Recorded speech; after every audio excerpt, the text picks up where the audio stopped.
Assalamu alaikum. Today we are going to discuss the 46th chapter of the chemotherapeutic drug, and this is regarding the sulfonamides, the trimethoprim and the fluoroquinolones. तो इस chapter में हम इन तीनों drugs को discuss करेंगे। अच्छा, इनको ना मैंने इन तीनों को मैंने ना इनको मोड ऑफ एक्शन के बेस पे दो पार्ट्स में डिवाइड कर दिया पहले, ठीक है। तो इजीली हमारे लिए समझना आसान रहेगा और याद भी रहेगा आपको, ठीक है। तो वो हम देख लेते हैं। एक वो ड्रग्स जो हमारे पास करेंगे इनहिबिट फॉलिक एसिड सिंथेसिस,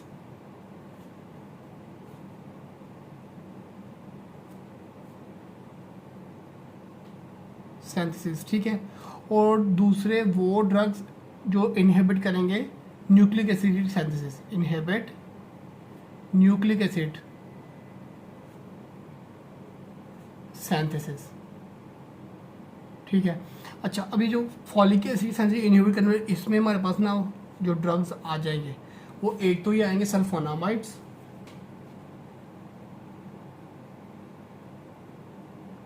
ठीक है।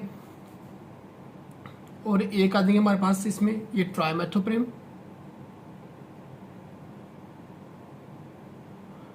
अच्छा, एक जो है ना वो ड्रग आ जाएगा हमारे पास इन दोनों का कम्बिनेशन, ट्राइमेथोप्रिम और उसके साथ ये सल्फोनामाइड्स की आगे क्लासिफिकेशन होती है सल्फामिथॉक्साजोल, हम आगे उसको पढ़ेंगे भी।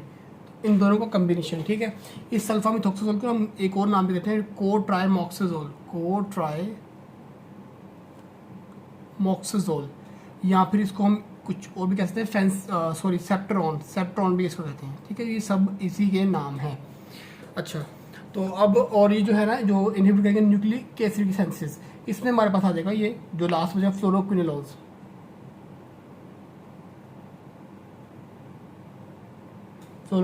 अब हम डिस्कस करते हैं सल्फोनामाइड्स को पहले।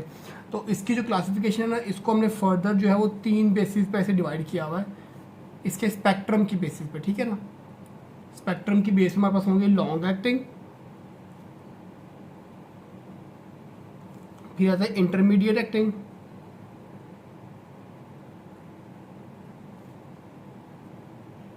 और आ जाएगा हमारे पास शॉर्ट एक्टिंग, ठीक है। अब लॉन्ग एक्टिंग में कौन सा आएगा हमारे पास, वो होगा सल्फाडॉक्सिन। इसको याद कैसे करना है, देखिए लॉन्ग एक्टिंग मतलब कि दूर तक काम करेंगे, दूर से टॉक्सिन दूर, ये वर्ड मिलता है आप लोगों को, यहाँ यहीं पे क्लियर हो गया आपको, ठीक है। फिर आता है इंटरमीडिएट में आपने याद कर लेना है एक नाम, सल्फा मिथॉक्साजोल, ये वाला ये मैंने यहाँ पे लिखा था SMG। तो इसको याद कर लीजिए मीडिएट M और इधर मिथॉक्साजोल, ठीक है। तो इससे आप लोग इसको याद कर लेना सल्फा मिथॉक्साजोल को। शॉर्ट एक्टिंग में आपने याद करना सल्फीसॉक्साजोल,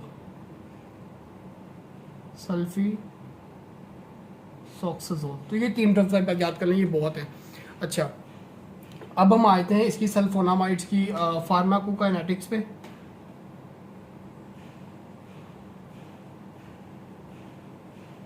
नेटिक्स, तो उसमें ये क्या कि जो सल्फोनामाइड्स है ना, they will resemble PABA para amino benzoic acid, ये इससे रिजेंबल करेंगे, ठीक है। देन ये कि दे आर वीकली एसिडिक, ये MCQ है, ठीक है, ये कि ये वीकली एसिडिक होते हैं। देन आ जाता है हमारे पास कि इनका जो हिपैटिक मेटाबॉलिज्म होता है, और ये इंपॉर्टेंट पॉइंट कि इनकी जो सॉल्युबिलिटी है ना, it will decrease in acidic urine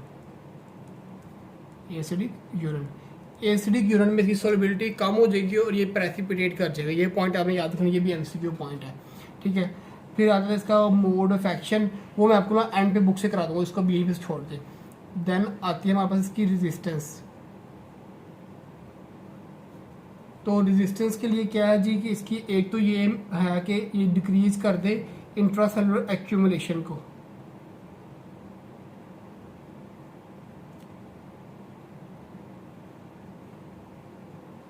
ठीक है।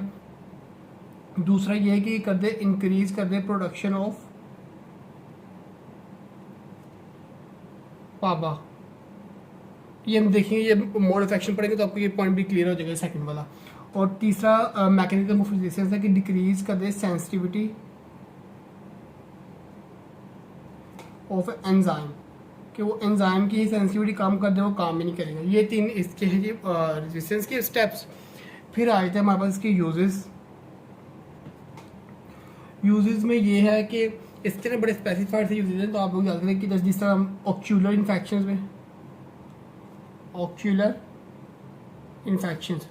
में हम यूज़ करेंगे सल्फा एसीटामाइड, और ये टॉपिकल है। अच्छा तो उसको याद कैसे करें, देखो एसीटामाइड ऑक्यूलर क्या होता है, मतलब कि आंख से रिलेटेड, आई से रिलेटेड, ठीक है। तो ए से आंख और ए से एसीटामाइड, इस तरह से आप याद करें सल्फा एसीटामाइड। फिर आता है हमारे पास बर्न्स में, ये भी इसका टॉपिकल यूज है। बर्न्स में हम देंगे सिल्वर सल्फाडायाजिन, ये हमें याद करेंगे, दोनों टॉपिकल यूजेस है। उसके अलावा ये है कि हमारे पास अल्सरेटिव कोलाइटिस में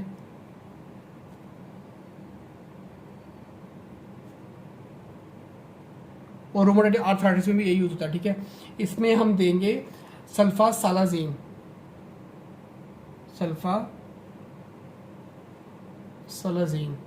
तो ये कोलाइटिस एस की साउंड होता है और सलाजीन, इस तरह से हमें इसे मैच करके याद कर लेना है। देन आता है हमारे पास यूटीआईज में, यूरिनरी ट्रैक इन्फेक्शंस में हम लोग देंगे सल्फासॉक्साजोल, इसको याद करना है। देखो सॉक्सा ये रिलेटेड है सेक्स से, ठीक है। तो यूटीआई मतलब यूरिनरी ट्रैक इन्फेक्शन का सेक्स ऑर्गन्स भी होते हैं, तो उससे आप लोगों ने इसको सॉक्साजोल को याद कर लेना है। ये हमारे पास इसके होगी यूजेस भी क्लियर। फिर हमारा सबसे इंपॉर्टेंट पॉइंट आ गया कि इसकी टॉक्सिसिटी क्या है। तो टॉक्सिसिटी के लिए जो है वो निमोनिक्स आपने याद कर लेना है जी, sad man drinks Tang, sad man drinks Tang. और ये कैसे होगा इसमें, अब देखो ऐसे हमारे पास आ जाएगा जी sensitivity, hyper sensitivity. A will be for the aplastic anaemia, A होगा एप्लास्टिक एनीमिया और डी होगा ड्रग इंट्रैक्शंस। तो ये ड्रग इंट्रैक्शंस 3 से और हो रहे होंगे, ठीक है। वो भी आपने आगे याद कर लेना, किसे, BMW से, BMW, बी मतलब बिलिरुबिन, M फॉर मेथोट्रेक्सेट और W फॉर वारफेरिन, इन तीनों से इसके ड्रग इंट्रैक्शंस हो जाते हैं, ठीक है। ये तीनों के, और फिर ये टी से होगा हमारे पास thrombocytopenia, A will be for the acidic urine, N will be for the nephrotoxicity and G will be for the GI disturbances, ठीक है। तो ये सारा जो है ना ये इसकी टॉक्सिसिटी के पॉइंट्स हैं। बाकी इसको हमने एक दफ़ा बुक से जरूर देनी टॉक्सिसिटी को ना, तो आपको सारा ये क्लियर हो जाएगा। यहाँ पे हमारे पास जो है वो सल्फोनामाइड्स क्लियर हो गए। अब हम आते हैं इस ट्राइमेथोप्रिन के ऊपर। तो ट्राइमेथोप्रिन की एक ही ये ड्रग यही है। इसका हम आते हैं इसकी फार्माकोकाइनेटिक्स के ऊपर।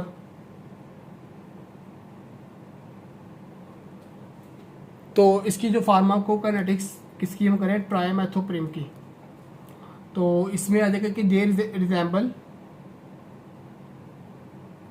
फॉलिक एसिड, ठीक है। ये फॉलिक एसिड से रिजेंबल करेंगे, वो थे करते थे पापा से।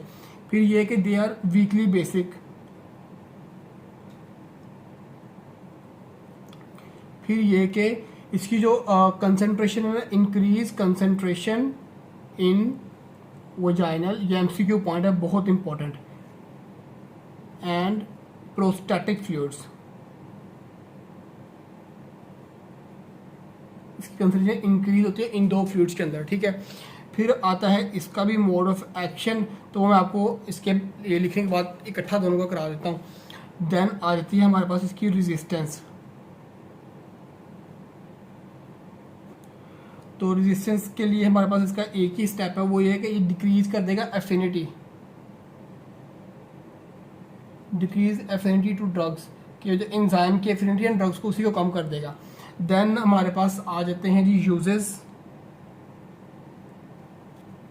हम यूजेस हम ना इन दोनों की इकट्ठे देखेंगे, ट्राइमेथोप्रिन की और सल्फामिथॉक्साजोल के में। किसके देखें, ट्राइमेथोप्रिन और सल्फामिथॉक्साजोल, इन दोनों के एक साथ यूजेस आ रहे हैं।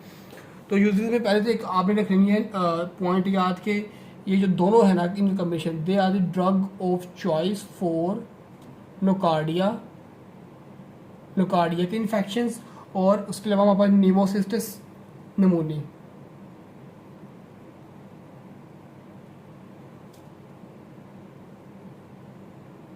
ठीक है। एक तो ये पॉइंट हमें याद रखना। सेकंड ये आपने याद रखना निमोनिक, LUSE, इसका मतलब क्या है कि L मतलब लंग्स, मतलब रेस्पिरेटरी ट्रैक इन्फेक्शन में यूज़ होगा, ठीक है। यू फॉर मतलब कि यूरिनरी ट्रैक इन्फेक्शन में यूज़ होगा, एस मतलब कि साइनसिस के इन्फेक्शन में यूज़ होगा, और ई मतलब कि ईयर के इन्फेक्शन में यूज़ होगा। ये है इसके यूजेस। उसके अलावा जो है ना, ये जो कम्बिनेशन है, it is a backup drug for TV set. अच्छा, ये भी निमोनिक है। इसका मतलब है कि टी मतलब कि टाइफाइड के लिए ये बैकअप ड्रग है, वी मतलब हमारे पास विब्रियो कॉलरा के इन्फेक्शन के लिए, और एस मतलब शिगेलोसिस मतलब शिगेला के इन्फेक्शन के लिए भी ये बैकअप ड्रग है। इन तीनों के लिए बैकअप ड्रग है। अब आता है हमारे पास इसका एक इम्पॉर्टेंट पॉइंट, वो है टॉक्सिसिटी का। तो इसकी टॉक्सिसिटी के लिए जो है वो आपके पास निमोनिक होगा मेल गारमेंट,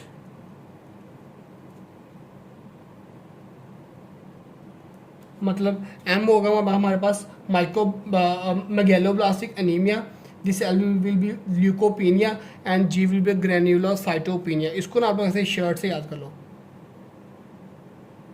ये मेल गारमेंट्स, ठीक है। ये हमारे पास इसकी टॉक्सिक। अब हम ना इसके आते हैं इन दोनों के मोड ऑफ एक्शन को बुक से देख लेते हैं एक साथ ना दोनों का, कि क्या है इनका मोड ऑफ एक्शन। तो वो ये इस पिक्चर पे आप लोग देखें, ये ना पूरा दूसरे स्टेप दिखाया हुआ फॉलिक एसिड की सेंसिस का, क्योंकि इन्होंने इसी को इनहिबिट करना था। तो वो देखेंगे पापा से हमारे पास बनता है डाईहाइड्रोफोलिक एसिड, उससे बनेगा टेट्राहाइड्रोफोलिक एसिड, वो आगे स्टेप्स चल रहे हैं। तो जो सल्फोनामाइड्स है ना, वो क्या करेंगे, वहाँ पे पापा के साथ कंपीट करेंगे, और यहाँ पे इंजाइम होता है डाईहाइड्रोपेट्रिएट सेंथेज, इसको इनहिबिट कर देंगे, और ये स्टेप को ब्लॉक कर देंगे, जिसकी वजह से फॉलिक एसिड सेंसिस इनहिबिट होगी। ट्राइमेथोप्रिम ने क्या करना है, उन्होंने आके यहाँ पे एक्ट करना है, जो डाईहाइड्रोफोलिक एसिड को टेट्राहाइड्रो में कन्वर्ट कर रहा है एंजाइम डाईहाइड्रोफोलिएट रिडक्टेज, इसको इनहिबिट कर देंगे, और ये स्टेप यहीं पे ब्लॉक हो जाएगा। अच्छा, ये जो इन दोनों का कम्बिनेशन था ना सल्फोनामाइड और ट्राइमेथोप्रिम का, वो सल्फामिथॉक्साजोल और ट्राइमेथोप्रिम वाला कम्बिनेशन, वो क्या करेगा, वो सिक्वेंशियल ब्लॉकिंग कर देगा, वो दोनों पे ब्लॉक कर देगा, इकट्ठा दोनों को ब्लॉक कर देगा, और वो बैक्टीरियसिडल है। ये दोनों अलग अलग में बैक्टीरियोस्टैटिक है, और इकट्ठे होंगे तो ये बैक्टीरियसिडल हो जाएगा। ये हमारे पास इसका आ गया था मोड ऑफ एक्शन। अब हम नेक्स्ट मूव करते हैं अपने इस फ्लोरोक्विनोलोन्स की तरफ। अच्छा, ये जो फ्लोरोक्विनोलोन्स है ना, तो इसको भी स्पेक्ट्रम की बेस पे पहले दो में पार्ट में डिवाइड किया हुआ है, नैरो स्पेक्ट्रम, ठीक है, और वाइडर स्पेक्ट्रम।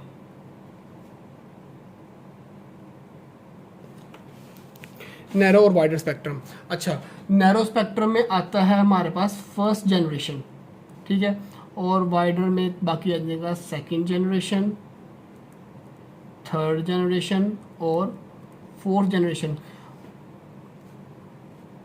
अच्छा, फर्स्ट जनरेशन में एक ही ड्रग है, जो है हमारे पास नॉरफ्लॉक्सासिन, ठीक है। सेकेंड जनरेशन में आगे फर्दर हमारे पास दो ड्रग आती हैं सेकेंड के अंदर, जो आ जाएगी सिप्रोफ्लॉक्सासिन और ओफ्लॉक्सासिन, ठीक है। थर्ड जनरेशन में हमारे पास आ जाएंगी दो आ जाएंगी जैमीफ्लॉक्सासिन और लीवोफ्लॉक्सासिन, और फोर्थ जनरेशन में एक आ जाएगी मॉक्सीफ्लॉक्सासिन। अच्छा, ये मॉक्सी को कुछ बुक्स में थर्ड में भी इंक्लूड किया हुआ, तो वहाँ पे कंफ्यूज नहीं करना, वो दोनों में आप कर सकते हैं इसको, ठीक है। तो अब इनको याद कैसे करना है, तो इसके लिए ना एक ईजी निमोनिक है, मैं यहाँ पर लिख देता हूँ, ये इस बॉक्स में ना इधर मैं लिख देता हूँ, वो है जी Noor sipped oranges and girl loves Mexico. ये इसके निमोनिक है। कैसे, norfloxacin, ciprofloxacin, ofloxacin, gemifloxacin, levofloxacin और मॉक्सीफ्लॉक्सासिन। ये आपके यहीं पे इन सब के आपके ए सीक्वेंस में याद हो गया जनरेशन्स पे। अब आते हैं इनके ना यूजेस, कुछ मैं आपको यहीं पे बता देता हूँ। अब ये जो है फर्स्ट जनरेशन तक इसके यूज़, ये मैं यूज़ बता रहा हूँ। तो फर्स्ट का हम यूनि भी कहते हैं, तो इसको हम यूज़ करते हैं यूटीआईज में, यूरिनरी ट्रैक इन्फेक्शंस में। ये जो सेकंड जनरेशन के ड्रग है, इसके मैं यूज़ बता रहा हूँ आपको। इसको हम यूज़ करते हैं gram positive bacteria, gram negative bacteria के अगेंस्ट डायरिया में और एटिपिकल निमोनिया में,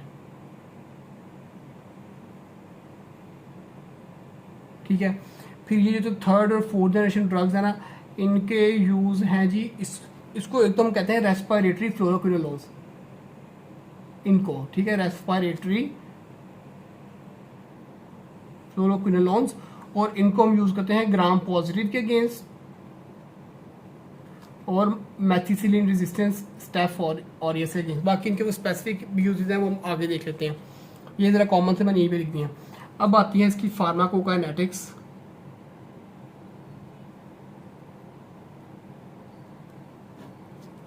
तो उसमें क्या है कि जो एंटासिड्स है ना, they will decrease there oral absorption. वैसे इनकी ओरल एब्जॉर्प्शन अच्छी होती है, लेकिन एंटासिड्स अगर उन्हें लेंगे तो वो फिर इनकी ओरल एब्जॉर्प्शन कम हो जाएगी। ठीक है, फिर आता है जी कि जो नोरफ्लॉक्सासिन है ना, जो फर्स्ट जनरेशन ड्रग है, norfloxacin is not useful in systemic infections. ये एमसीक्यू पॉइंट है कि इसको सिस्टमिक इन्फेक्शन में हम यूज़ नहीं कर सकते नोरफ्लॉक्सासिन को, और ये नाइलिडेक्सिक एसिड का डेरिवेटिव ये भी आप याद कर लें। फिर ये है कि इनका होता है हमारे पास पोस्ट एंटीबायोटिक इफेक्ट। ये हम पहले लास्ट लेक्चर में भी देखा था कि अमाइनोग्लाइकोसाइड्स का पोस्ट एंटीबायोटिक इफेक्ट था। अब दूसरी ड्रग्स कौन सी है, वो फ्लोरोक्विनोलोज है जिनका पोस्ट एंटीबायोटिक इफेक्ट है। सिर्फ इन्हीं दो का है, ये हमने पॉइंट याद रखा कि इन दो का पोस्ट एंटीबायोटिक इफेक्ट है। फिर आता है इनका mode of action. Mode of action ये कि दो इन्होंने करना क्या था, न्यूक्लिक एसिड के सेंसेस को इनहिबिट करना, तो वो दो एंजाइम करती हैं इनको टोपो आइसोमेरेज 2 को इनहिबिट करती हैं, यहाँ टोपो आइसोमेरेज 4 को इनहिबिट करती हैं। 2 को डीएनए काइनेज भी करते हैं जो कि अनवाइंडिंग वाला होता है, तो वो अनवाइंडिंग नहीं होने देगा। और ये जो 4 है ये भी उसी की रेप्लिकेशन में होता है न्यूक्लिक एसिड्स की, तो ये इन दोनों को इनहिबिट करके तो वो उसकी सेंसेस को स्टॉप कर देगी। अच्छा है कि ना कुछ स्पेसिफिसिटी है, ये जो टोपो आइसोमेरेज 2 है ना, इसको हम यूज़ करते हैं अगेंस्ट द ग्राम नेगेटिव। वो अपने याद कैसे रखना है कि 2 है ना, मतलब आपके बिटवीन 2 डॉट्स, ये 2 डॉट्स लगाओ, ये देखो मतलब क्या, इसको हम ग्राम नेगेटिव के अगेंस्ट यूज़ करें। 4 मतलब कि 4 डॉट्स, तो ये लगे 4 डॉट्स, तो ये ग्राम पॉजिटिव के अगेंस्ट यूज़ हो। तो इस तरह से आपका ये याद भी हो जाएगा कि कहाँ कहाँ इसको यूज़ कर रहे हैं। देन आती है हमारे पास इसकी रेजिस्टेंस। तो रेजिस्टेंस में क्या है कि एक तो है जी इफ्लक्स पंप, वो उसको अंदर एक्यूमुलेटिंग होने देगा ड्रग, वो बाहर फेंकी जाएगा। ठीक है, इफ्लक्स पंप। फिर है जी कि चेंज कर देगा, चेंज इन पोरेन स्ट्रक्चर। और नंबर 3 है कि चेंज कर देगा इन सेंसिटिविटी। देन आते हैं इसके यूजेस। यूजेस कुछ तो मैंने आपको यहीं पे बता दिए थे, तो कुछ स्पेसिफाइड है वो आपने याद कर लेना है। इसलिए निमोनिक है सर्ज और पैक, सर्ज और पैक। तो ये है क्या हमारे पास, इस पे हमारे पास एस से बनेगा हमारे पास स्किन के इन्फेक्शंस, यू से आ जाएगा हमारे पास यूटीआईज, आर से आ जाएगा रेस्पिरेटरी ट्रैक के इन्फेक्शंस, जी से आ जाएगा जीआईटी की डिस्टर्बेंसेस, पी से आएगा कि सूडोमोनास एरिजिनोसा की इन्फेक्शंस, ई से आएगा इंटेरोबैक्टर और ई कोलाई का इन्फेक्शन, और के से आ जाएगा जी हमारे पास क्लेब्सिएला के इन्फेक्शन। तो ये हमारे पास हो गए इसके कॉमन सी बातें। उसके अलावा आपने एक पॉइंट याद रखना है कि जो सिप्रोफ्लॉक्सासिन है ना, सिप्रो और ओफ्लो, जो सेकंड जनरेशन है हमारे पास फ्लोरोक्विनोलोन्स, इनको हम यूज़ करते हैं ऑल्टरनेटिव इन गोनोरिया।